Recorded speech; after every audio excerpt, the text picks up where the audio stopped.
Terrific ball striking. যদি আরসিবির বিপক্ষে কলিকাতা দলের হয়ে বাংলাদেশের pacer cutter master Mustafizur Rahman থাকতো তাহলে যেন কখনোই প্রথম ম্যাচেই আরসিবির বিপক্ষে ম্যাচ হারতাম না আমরা।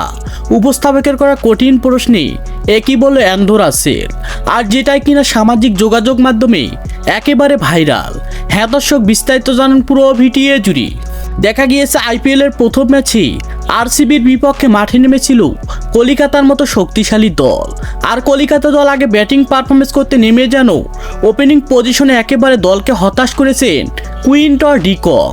এরপর যেন দেখা গিয়েছে সুনীল নারিন এমনকি অ্যান্ড্রু রাসেলের মতো হার্ড হিটার ব্যাটসম্যানের ব্যাটিং পারফরমেন্সই শেষ পর্যন্ত নির্ধারিত 20 ওভারে দলের জন্য সংগ্রহ করেছিল 175 রান।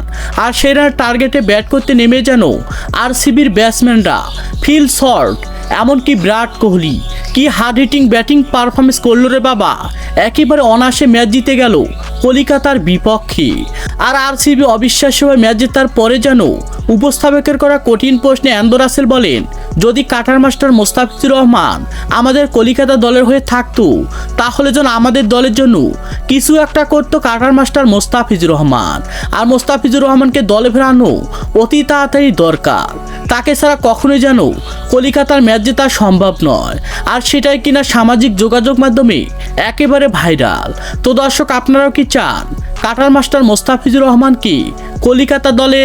সে বিষয়ে আপনাদের গুরুত্বপূর্ণ মতামত জানাবেন আমাদের ভিডিওর কমেন্ট বক্সে। ধন্যবাদ।